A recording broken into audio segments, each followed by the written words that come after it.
Fala, Brunão. E aí, galera, boa noite.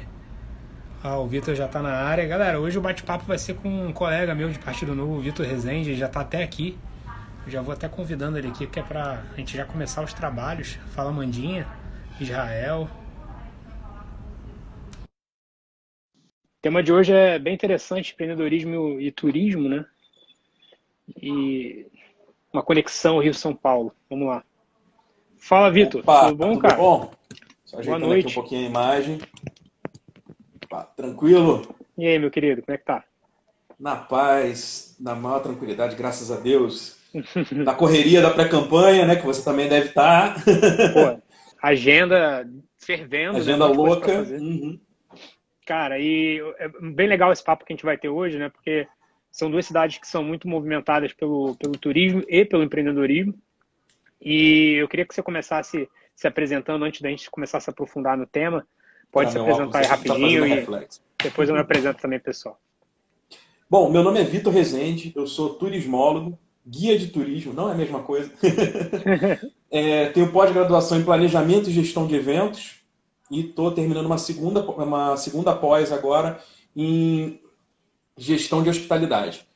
Bom, é basicamente isso. Eu resolvi entrar na política porque justamente órgãos estatais sempre estão tentando controlar a nossa liberdade e prejudicar a nossa vida. Eu sou um pequeno empresário e já tive meus problemas com legislações que não fazem sentido. Sim, Que a total. gente talvez é um dos temas que a gente vai acabar abordando. Uhum. Pois é, cara. E, pô, legal, cara, porque na realidade o meu caminho foi bem parecido, né? Eu também sou empreendedor, para quem tá chegando aí e não me conhece.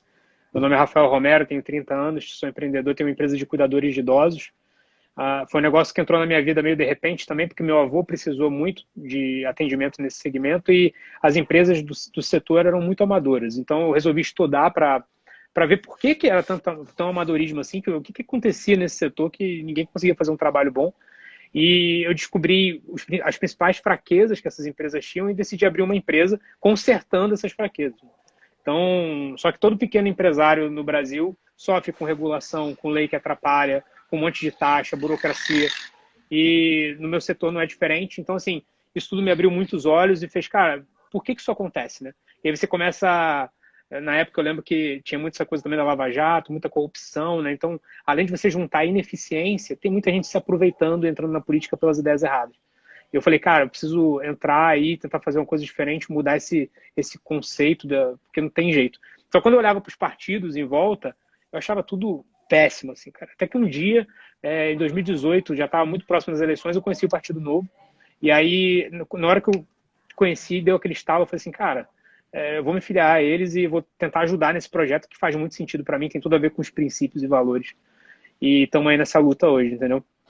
Não, engraçado que tentando resolver os meus problemas, né? Eu tenho uma pequena empresa de transporte, eu faço receptivo aqui no Rio de Janeiro, passeios, city tours, traslados.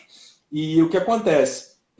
Eu tentei montar um veículo que era completamente diferente, né, do que tinha aqui no mercado. Era uma van com 9 lugares, mas com TV, frigobar, internet, completamente luxo.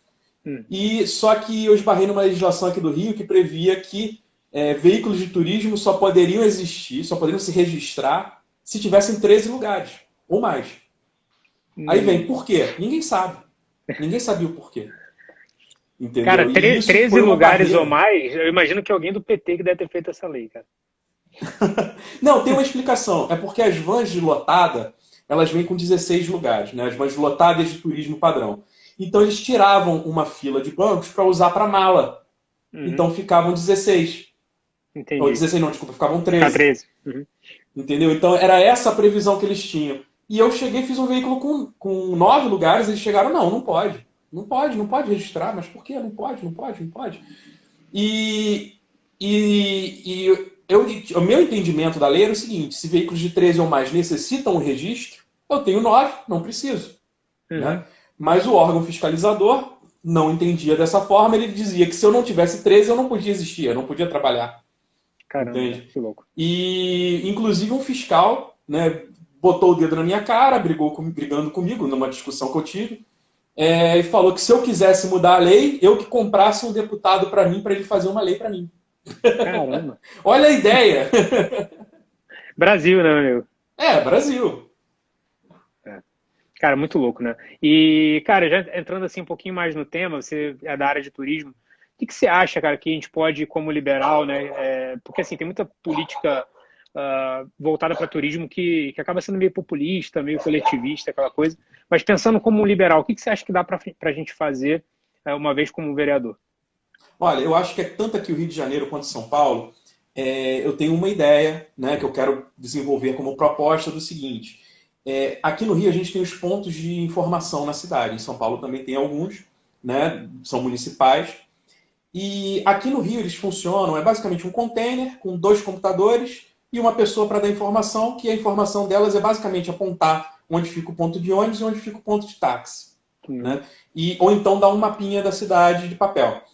E o município do Rio de Janeiro gasta milhares de reais nessa brincadeira, porque são pontos premium, né? Você tem em frente ao Pão de Açúcar, você tem nos 2 maiores aeroportos aqui do Rio de Janeiro, né? O Santos Dumont e o Galeão. Você tem Praia de Copacabana, você tem Ipanema, você tem em lugares que são caros de você manter essa manutenção, e você não tem as informações. Você tem a distribuição de mapa e apontar onde fica o ponto de táxi, onde fica o ponto de ônibus.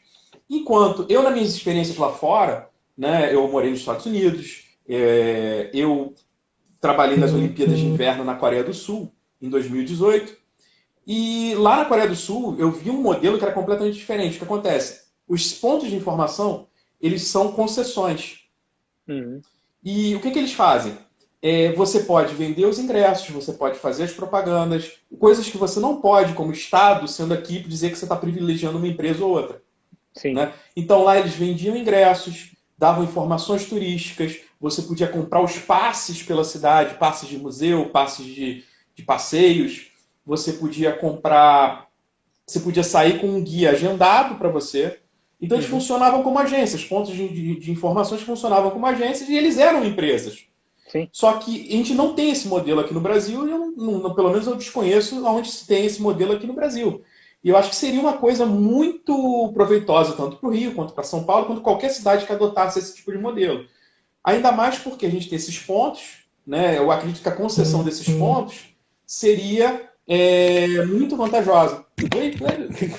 Cara, achei bem legal essa ideia, cara. De verdade, eu não tinha parado para pensar nisso. Mas é uma coisa que você falou, cara, às vezes você viaja para fora e você pega umas ideias que acontecem. Vou te dar um exemplo de como funcionava lá. Eu poderia saber qual era a condição de visibilidade da Torre de Seul, que era o ponto mais alto da cidade, que seria basicamente o nosso Cristo Redentor, né?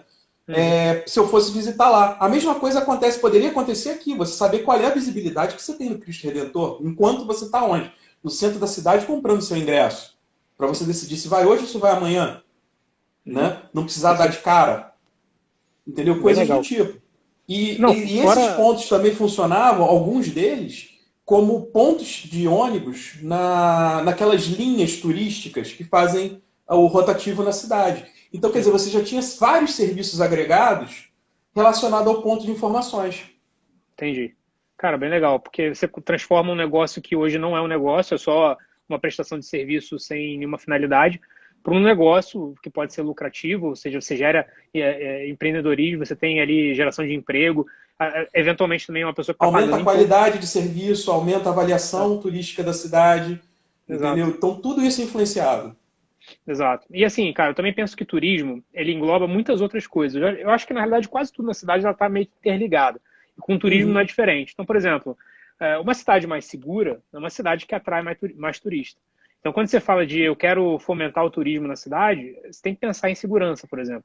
Você tem que pensar em zeladoria urbana, porque o turista ele quer ver uma cidade limpa, ele quer ver uma cidade que existe um suporte da prefeitura nesse sentido. Você concorda com isso? Você acha que está tudo interligado? Você tem alguma ideia também em relação a isso? Com certeza. Olha só, eu te dou um exemplo aqui do Rio de Janeiro, né? Vira e volta, acaba acontecendo, por exemplo, alguém se perdendo, algum turista entrando em uma favela e acontecendo um problema mais grave.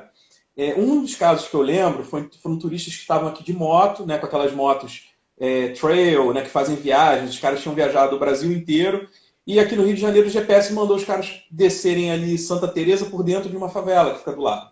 Hum. E, infelizmente, um dos turistas morreu. Mas o que faltou ali? Né? Até. Não é só você ter aquela pacificação da comunidade, mas faltou o quê? Informação turística. Você ter uma sinalização. A sinalização também é muito importante para a cidade. Né? Você saber como você chega nos lugares, como você sai dos lugares, qual é o nome dos lugares que você está indo, qual a direção você tomar. Entendeu? A parte de sinalização turística também faz parte da segurança e também da avaliação turística da cidade. Né? Você tornar uma cidade muito mais simples. Eu lembro um exemplo na Coreia do Sul, em alguns lugares, principalmente lá em Pyeongchang, você tinha as placas da cidade, elas foram colocadas em inglês, coreano, né? Desculpa, nessas duas línguas, inglês e coreano. Então você tinha como você transitar pela cidade, né, de Pyeongchang e nas localidades do entorno com relativa facilidade se acompanhando as placas. Entendeu? E você em São Paulo, você circula uma cidade gigantesca. Eu avalio que vocês têm uma sinalização um pouco melhor do que a nossa. Aqui no Rio é bem deficitário, entende? Mas é uma questão que pode ser melhorada e ela tem que ser olhada com carinho também. Sim, cara, e esse lance da segurança que eu falei é porque, por exemplo, aqui na Avenida Paulista, você vai lá, cara, se você pegar de tarde, assim, dependendo do horário que você vai, começa a ficar bem perigoso, né? E tem muito batedor de carteira, muita gente que rouba celular e tal. E é um ponto da cidade que, pô, é super movimentado de N tipos de turista. Tem aquele turista que vem para São Paulo só para trabalhar, a negócios. Tem aquele cara que vem a passeio e ele quer conhecer a Avenida Paulista, ele quer conhecer o MASP. Então, assim, eu entendo que a segurança está muito atrelada a isso também. Como você falou, a sinalização, a zeladoria e, inclusive, a mobilidade, né? Porque se você tem uma mobilidade urbana difícil de se executar, e eu acho que, por exemplo, São Paulo, a gente tem a gente é bem deficitário nessa questão, porque o transporte de ônibus aqui é muito ruim, mas a gente tem uma coisa positiva em relação ao Rio, que são as linhas de metrô, que a gente tem bem mais opções que acabam conseguindo suprir uma certa demanda em relação a isso. Né? Já no Rio, o pessoal tem essa dificuldade, porque são 2 linhas ou 3 linhas. Né? São só 2 linhas, né? De metrô de verdade são 2 linhas, que a gente tem a conexão com o ônibus. Mas, que eles chamam com uma terceira linha. Mas o que acontece? O nosso metrô é uma linha reta. Né? Ele atende somente as áreas mais ricas da cidade e seguindo, claro, a extensão da linha 1. E, assim, diferente do que você vê em São Paulo, diferente do que você vê no Brasil, em São Paulo você consegue chegar na grande maior parte da cidade, né? Na maior parte da cidade, fazendo uma ou duas conexões, correto? Dentro do metrô. Aqui no Rio, não. Você tem uma linha de metrô saindo lá da Pavuna, que vem enchendo, até chegar ao centro da cidade, ou até chegar à Barra, e depois, mesma coisa no trajeto de volta. Você não tem a dispersão do fluxo. Né? Eu, por exemplo, eu acredito que a extensão da linha para Barra era necessária, né? Que é uma área nova da cidade, como aconteceu aqui no Rio. Só que não pelo local que ela foi. Né? Que ela foi seguindo pela Zona Sul, que já era uma área que era bem atendida por transporte público. E você estendeu as linhas de metrô naquele sentido de uma linha reta. Quando você poderia ter feito uma conexão, ou seguindo pelo Uruguai, né, que é a área da Tijuca, indo para Jacarepaguá, para então ir para Barra, né, ou até outras opções que existiam nos planos. Mas não, eles optaram pela forma mais simples. Né, e acontece justamente isso. Você tem um metrô que só enche e depois um metrô que só esvazia. Né, dependendo do horário que você entra. Você não tem as conexões. E até a parte de informações na saída do metrô, de linhas de ônibus, é deficitária em boa parte da cidade. A gente está falando de mobilidade. Aqui em São Paulo a gente tem um problema muito grande com o trânsito, cara. Mas assim, e por que isso acontece também, né? É uma coisa que a gente tem que ver que isso atrapalha, inclusive, também o turismo, né? Porque ninguém gosta de ficar preso em trânsito. Imagina, você vem para passear, vem para fazer alguma coisa e você vai ficar preso horas no engarrafamento. Então, isso acontece também muito por conta do plano diretor aqui da cidade. Tá? Então, assim, a gente tem várias áreas aqui em que você literalmente não pode subir um prédio de X andares muito alto, simplesmente porque não pode, porque tem a regra lá idiota que fala que não. Tem muito bairro aqui que só pode ter casa, tem uns bairros que são mais privilegiados, digamos assim, tem várias mansões, várias casas surreais, e não pode subir prédio lá. Então, assim, a gente provavelmente vai ter revisão no plano diretor ano que vem, Isso melhora a condição interna da cidade, melhora a vida, principalmente dos mais pobres, que são tocados para a periferia, como se não fossem nem sequer ser humanos. Eu acho absurdo isso. Você privilegia aquela casta que fica ali no centro expandido e vai jogando todo mundo para a periferia. Então, a gente precisa rever isso para poder justamente melhorar a condição de vida das pessoas, facilitar a mobilidade delas. E aí, facilitando a mobilidade delas, você diminui o fluxo de trânsito na cidade, o que torna a cidade mais atrativa, tanto para quem mora quanto para quem vem de fora. Então, perceba, assim, é legal a gente estar falando isso tudo, porque está tudo muito interligado. Quando a gente fala de turismo, que é um potencial arrecadatório muito importante, é uma vitrine para outros lugares, a gente precisa investir sim em turismo. Só que quando a gente fala em investir em turismo, a gente não está falando necessariamente de pegar o dinheiro público e, sei lá, investir em carnaval. Muita gente pensa assim, vamos pegar aqui, vamos fazer um carnaval aqui, turismo. Cara, não é assim que se investe em turismo. É consolidando uma base de estrutura da sociedade que vai fazer aquela cidade ser atrativa para outras pessoas que querem conhecê-la, né? Olha, entrando no tema da segurança, né, também seguindo essa ideia, te dou um exemplo aqui do Rio de Janeiro. Aqui no Rio de Janeiro, a gente tem uma guarda municipal que é a mais cara do Brasil e, diferente de São Paulo, a nossa guarda municipal ela não usa armas, ela não pode usar armas de fogo. E no que isso prejudica a gente? A gente, na divisão de tarefas na proteção do patrimônio, policiamento, nossa guarda municipal não tem poder de polícia, diferente da de São Paulo. Não, na realidade, cara, a GCM aqui ela é bem engessada também. Ela não é assim, não. Ela anda com cacetete também. Ela não tem essa. Ela poderia, eu gostaria muito que fosse assim também. Eu acho que ela deveria ter poder de fogo assim maior, mas não tem. É bem parecido com o que acontece aqui no Rio é que você tem, por exemplo, em áreas como a Zona Sul, né, que é a área turística, por exemplo, Copacabana, você vê um monte de guardas municipais juntos e de um lado e logo ao lado deles tem uma polícia militar.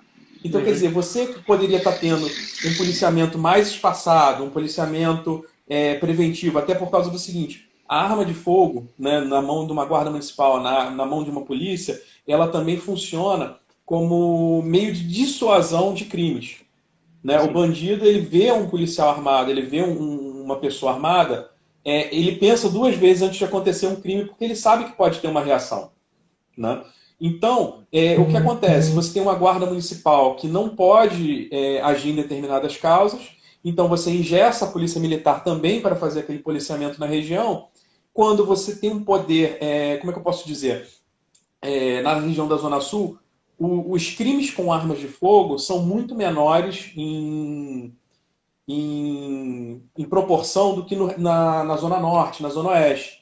Então, você está gastando um efetivo de polícia militar aonde eles poderiam, né, que é uma polícia de maior enfrentamento, né, maior potencial, com maior necessidade, maior treinamento, você poderia deslocar esses policiais para outras áreas da cidade, enquanto a Guarda Municipal faria pelo menos a parte básica, né, na Zona Sul do Rio de Janeiro, que é o que você não tem. Você acaba tendo as duas, uma do lado da outra, fazendo a mesma coisa. Né? Sim. Assim. Então você tem uma racionalização dessa distribuição. E o que você pensa com relação, eu tinha mencionado a questão do carnaval, o que você pensa em relação ao carnaval, cara? Você acha que a prefeitura o carnaval, tem que bancar? Tanto no Rio quanto em São Paulo, ele tem um potencial muito grande. Né? Eu acredito, né, que o incentivo ao carnaval ele deve vir de forma do seguinte: de você manter um policiamento na cidade, manter a segurança do evento, né? Não digo de você financiar diretamente o carnaval com dinheiro público, mas você financiar a execução, a boa execução do carnaval, com policiamento, com limpeza urbana, com toda aquela infraestrutura que é necessária para essa manutenção. E também o seguinte, né, se for para financiar alguma coisa, que seja nos polos, que você possa ajudar a cidade, até na parte do deslocamento urbano, o seguinte: a gente tem carnavais no Rio de Janeiro todo. Porém, os grandes blocos estão na Zona Sul. E esses recebem, na Zona Sul, estão no centro do Rio, e esses recebem patrocínios da prefeitura e de outras empresas.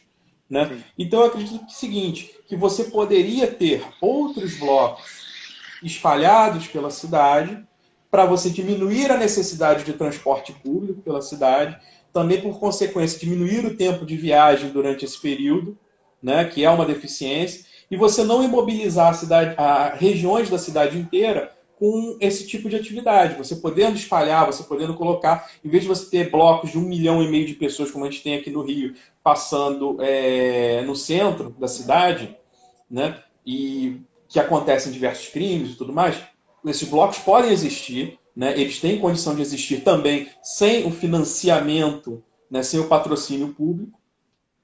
Claro, a parte pública funcionando com policiamento, com segurança, né, com a limpeza urbana logo depois, mas você ter outros polos, né, de carnaval, de bairro, de samba, que esses sim, que às vezes você precisa ter essa preservação, né? Você ter aquele carnaval mais de bairro, aquele carnaval mais local. Esse talvez eu entendo que possa ter um estímulo, né, para o cidadão.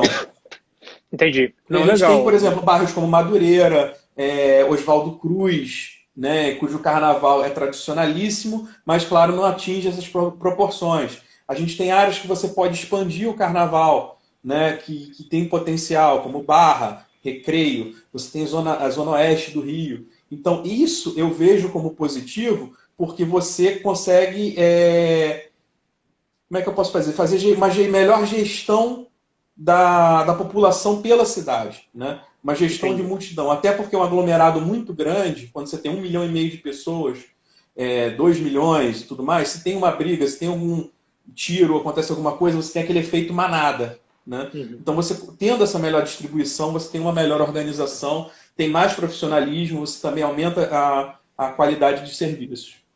Entendi. Não, legal, Vitor. Eu penso que, na realidade, o Estado ele não deveria se incumbir dessa função. Eu penso que ele, no máximo, foi o que você falou, colocar segurança e limpeza pós-evento, porque faz parte da zeladoria, faz parte do cuidado com o ambiente público. Mas todo o evento em si, que dependesse de estrutura, de palco, de, sei lá, qualquer tipo de financiamento, cabe ao prefeito trazer apoio de patrocínio privado, né? Você consegue fazer isso com diversas formas.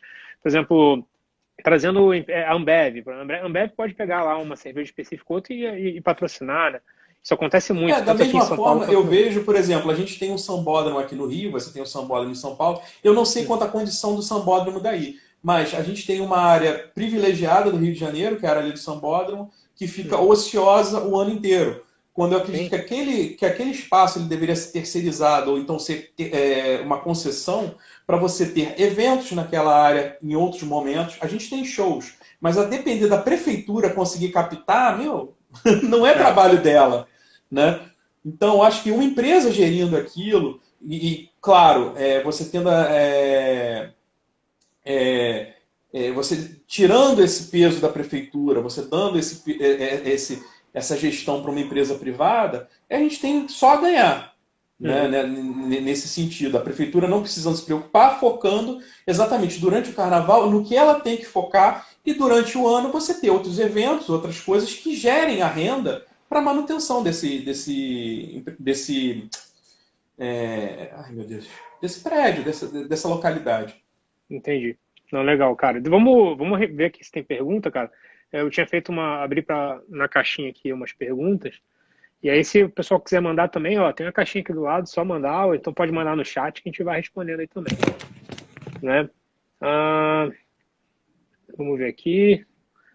A primeira do Max, ele mandou aqui. O Max mandou 3 perguntas. Vamos ver aqui. Ó. Sua bandeira tem foco em empreendedorismo, na realidade a nossa tem foco em empreendedorismo. Como divide a demanda da classe? Eu estou entendendo assim, tipo, pelo que eu entendi, tá, a pergunta, que é como você divide a demanda de cada classe específica em relação ao empreendedorismo, ao que ele exerce já no ramo de atividade dele.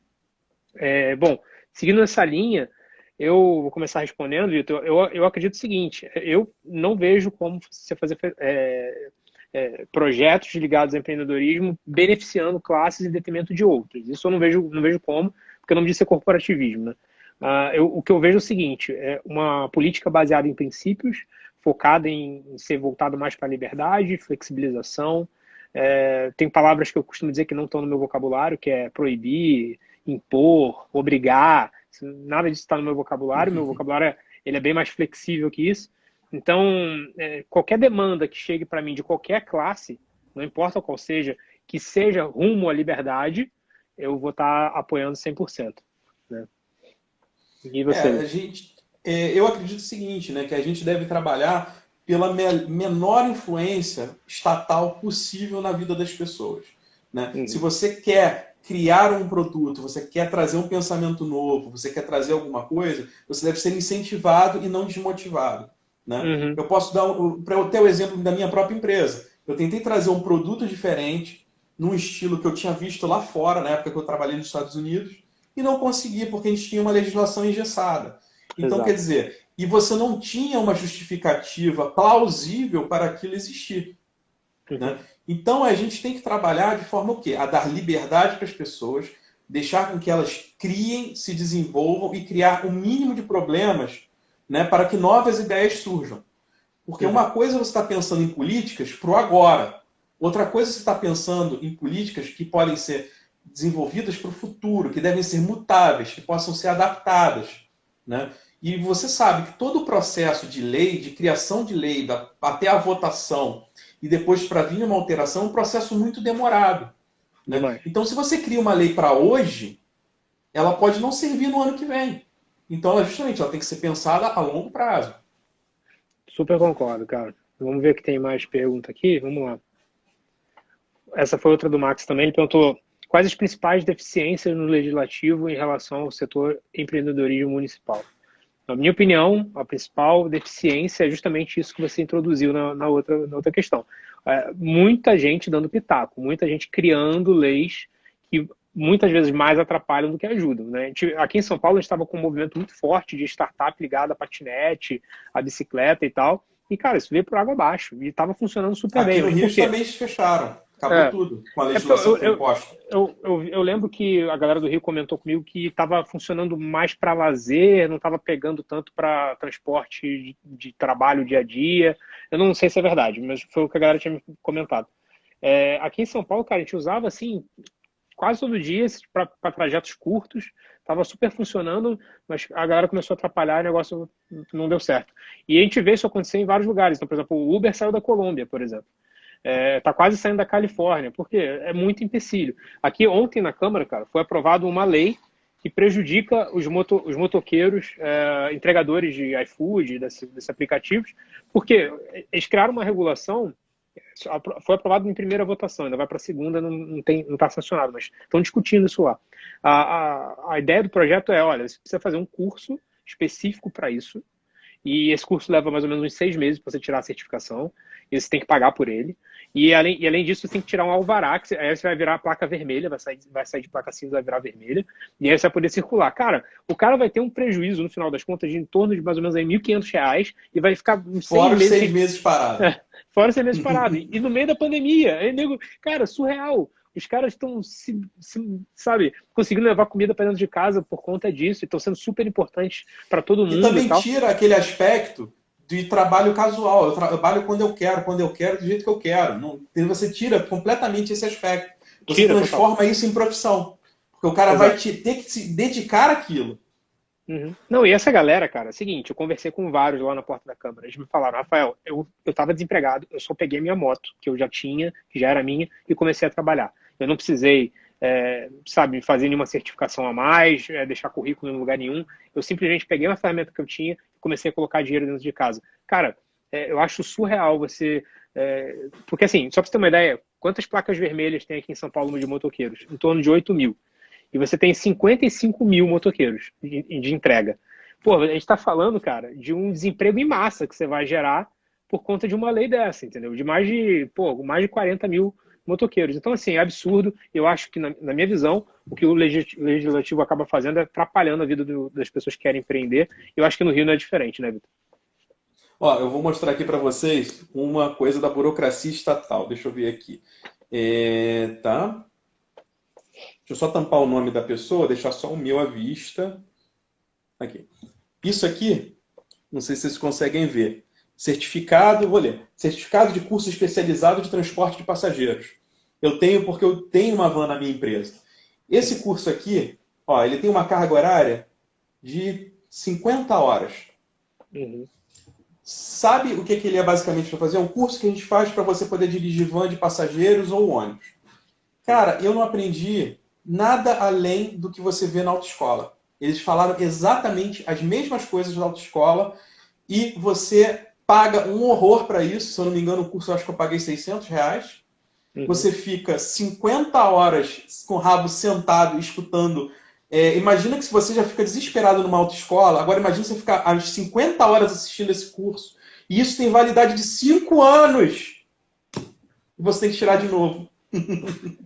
E pagar tudo de novo. Então isso e pagar tudo de novo. Então é a burocracia estatal funcionando para te deixar mais travado, mais atrelado, você criar mais barreiras. E a gente tem que ir contra isso. Né? Agora, voltando à sua pergunta, tem como colocar ela aí de novo? Acho que tem sim, deixa eu pegar. Eu tinha tirado só para o seu rosto aparecer pro pessoal. Aí aqui, ó. Isso tudo só para vir na minha carteira de motorista. Não sei se você consegue ver aqui, ó, que ela tá, que tem a observaçãozinha que eu tenho esse curso. Só que detalhe, se eu andar só com a minha carteira de motorista e não andar com isso aqui, eu sou multado. Porque na carteira de motorista não diz qual é a validade do curso. Mas ela consta que eu tenho o curso na carteira de motorista. Muito louco, né, cara? Ó, quais as principais deficiências no legislativo, né? Eu acredito, na parte do empreendedorismo, que uma das coisas que a gente mais sofre, né, é o corporativismo dentro da Câmara. Né? Você tem os vereadores que são ligados aos táxis, você tem os vereadores ligados aos motoristas de Uber, você tem os vereadores ligados a determinada região, você tem vereadores ligados a diversas classes. Diversas, não, só citei algumas. E cada um, ele tenta mover as coisas para o seu interesse próprio.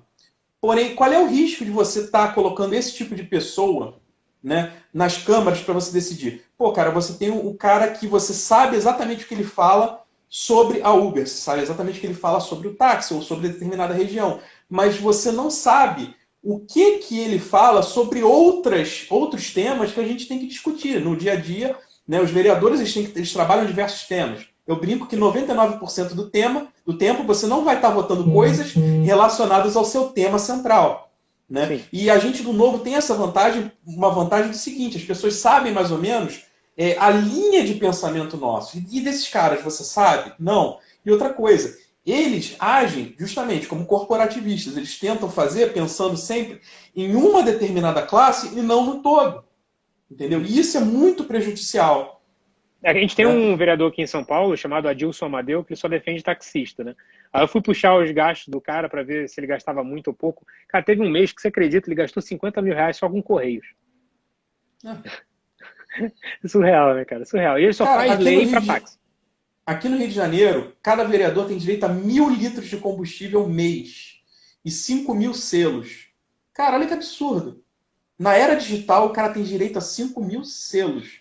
E outra coisa, mais absurda ainda, é você ter 1.000 litros de combustível. Cara, na minha empresa, eu tenho 4 carros. Eu não uso isso por mês. Cara, teve um vereador aqui, não, quer dizer, não no momento de crise, né? Claro. Mas no momento normal, eu não uso isso de combustível por mês. Não tem como usar, cara. Você falou de combustível, eu lembrei, o Mário Covas Neto teve um mês aqui em São Paulo, um dos vereadores, né? Que ele gastou mais de R$3 mil com combustível. Aí eu fui fazer a conta, considerando a gasolina R$4, cara, isso daria mais ou menos, tipo, você ir de São Paulo para Colômbia. Tipo, cara, como é que você roda tanto assim em um mês? Não justifica, tá ligado? Não, e é aquela coisa, você está rodando dentro da sua cidade. Realmente você precisa disso tudo?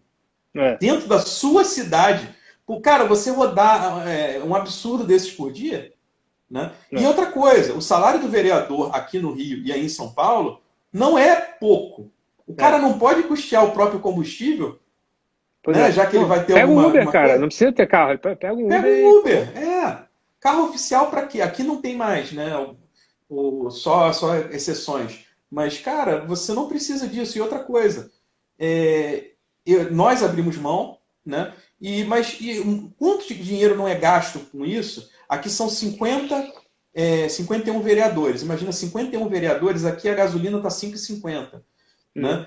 Então você tem praticamente 600 mil reais. Não, 60. Não.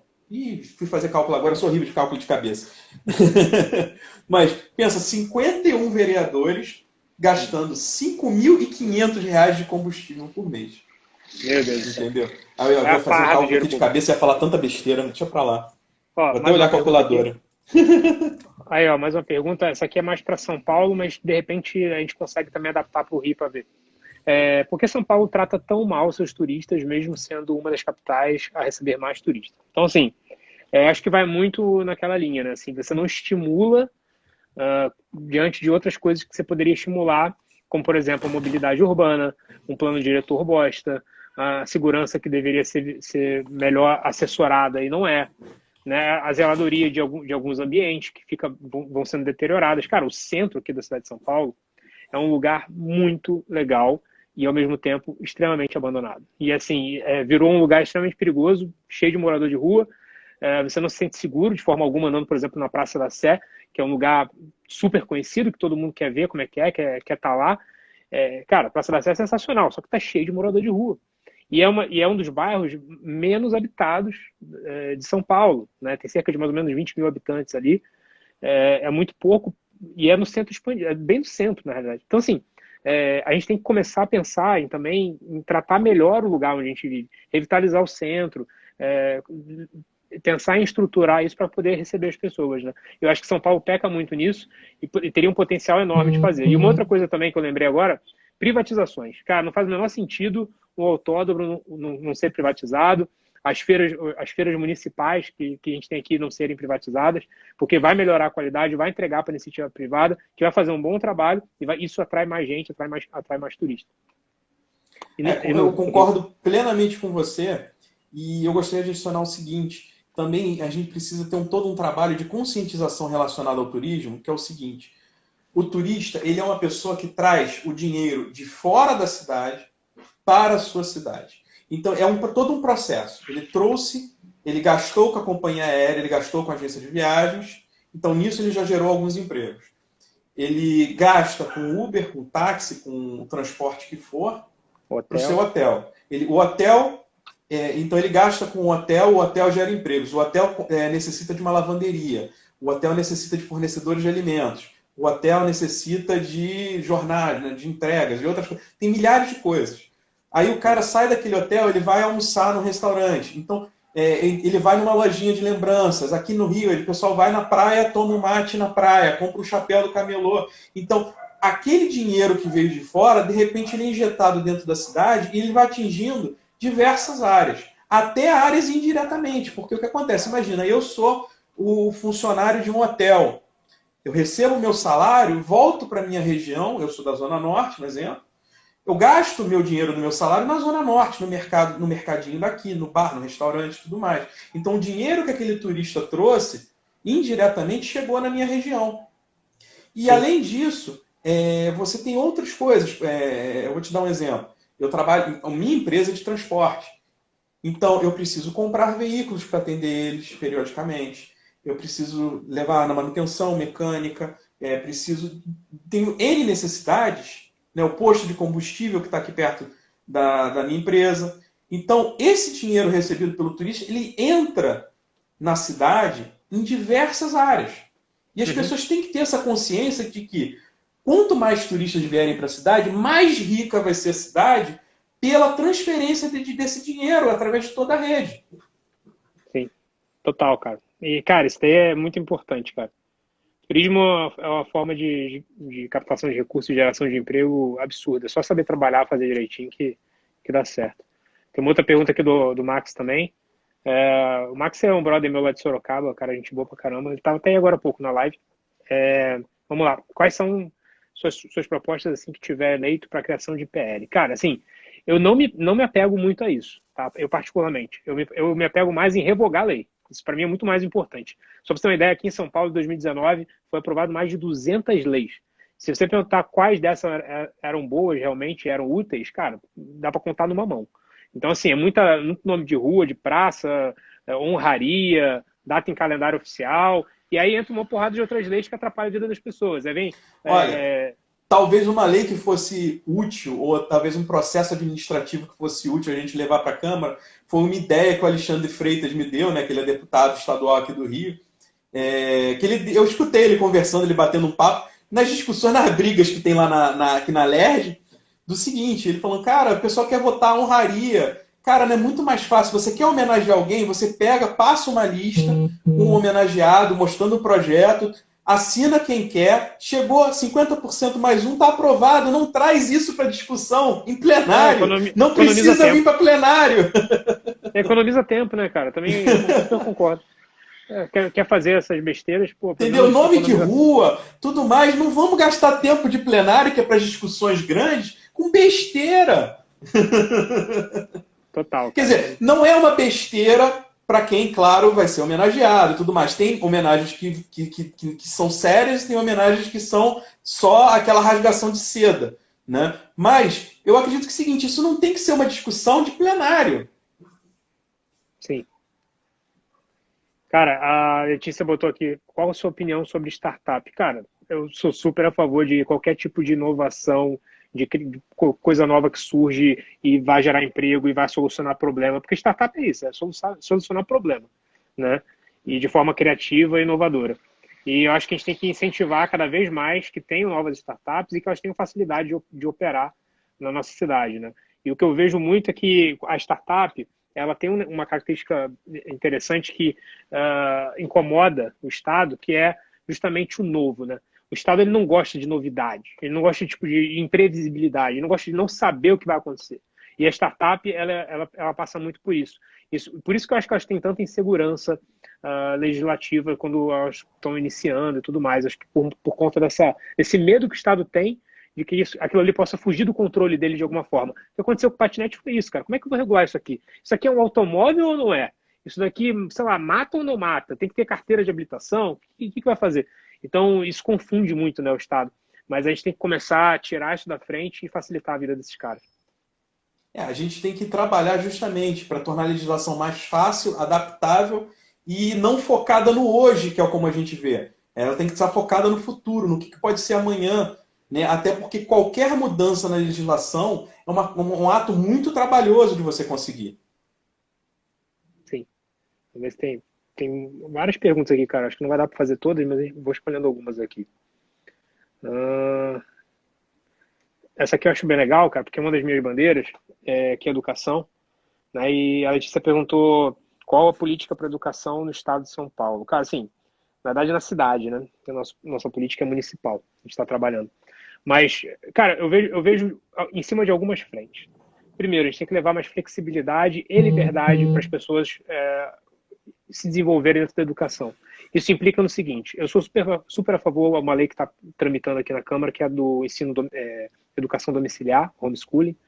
Então, é uma das minhas bandeiras, eu super defendo isso. Eu acho que traz vários benefícios em termos de eficiência, liberdade dos pais escolherem como os filhos vão estudar, etc.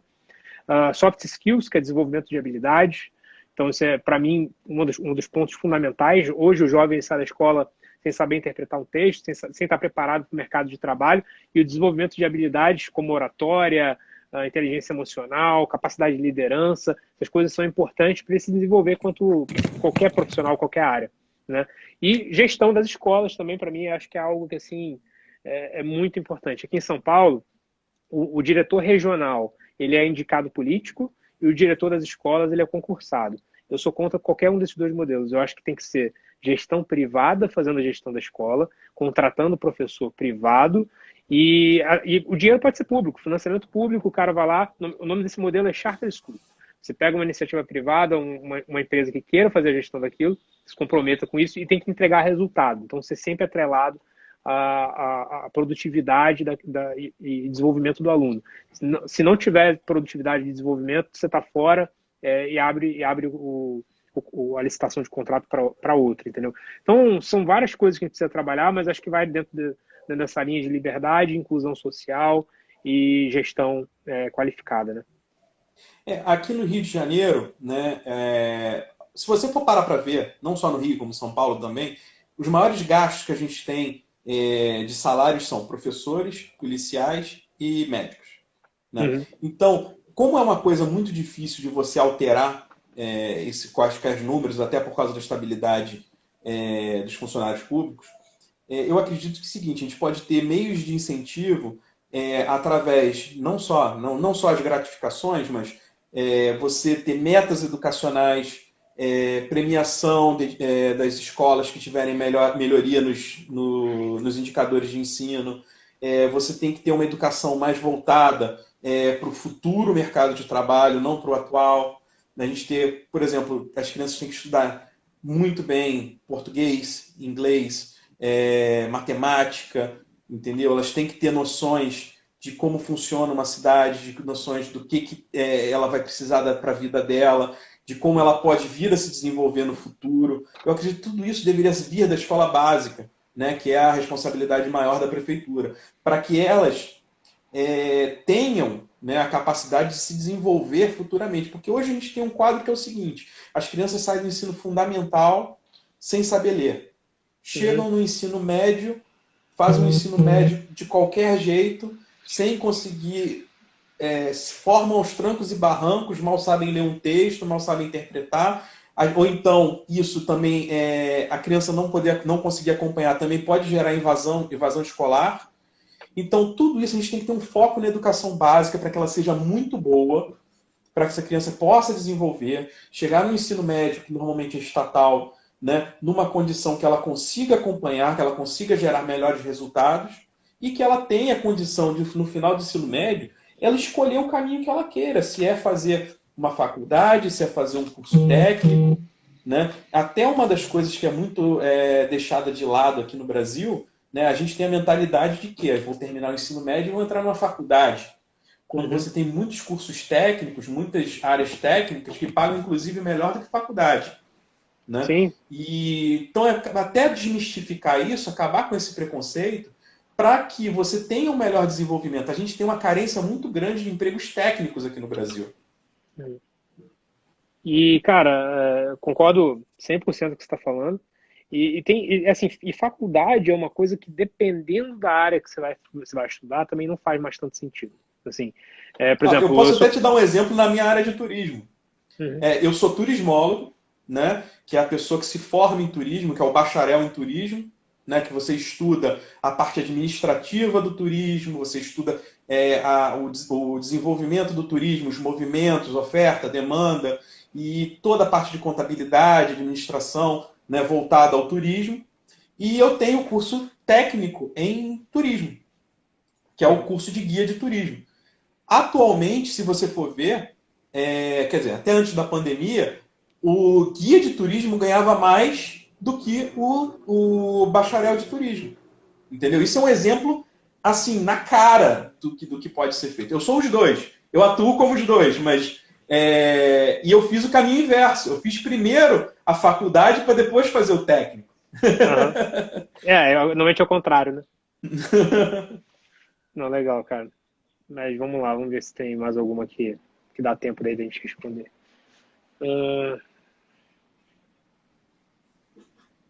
Tanto dinheiro.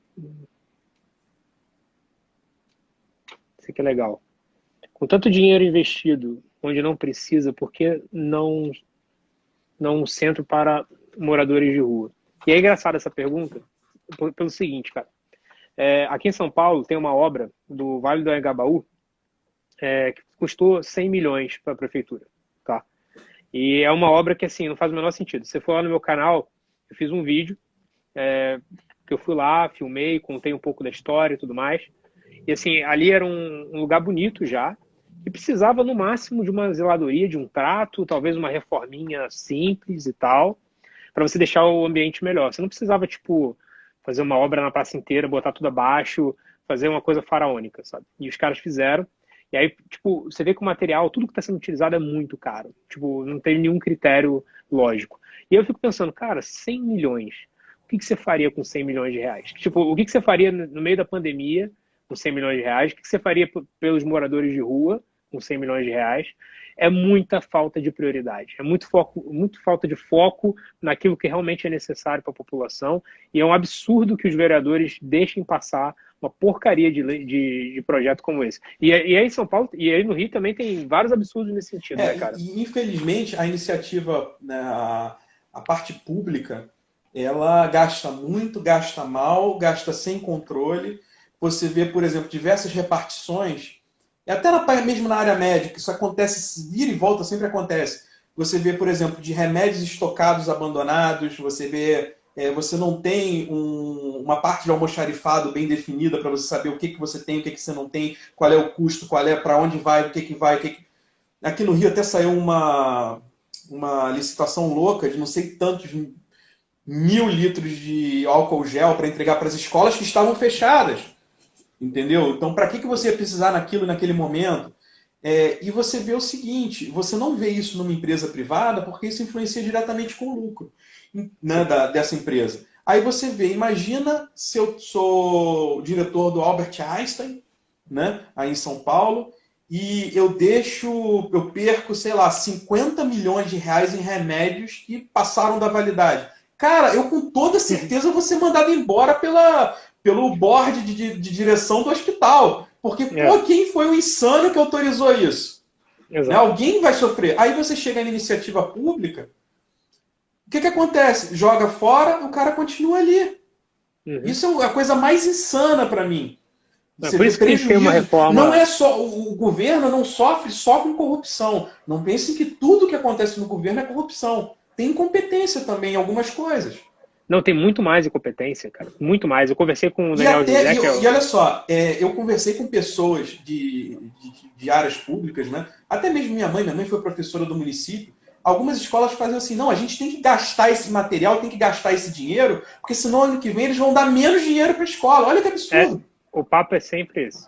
Assim, você tem que gastar tudo, senão vai dar menos, porque vai ver que não é necessário.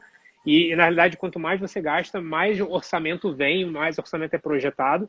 E para eles, no final do dia, só isso que interessa. E dane-se a qualidade, né? Então o custo não é necessariamente a qualidade. Pois é.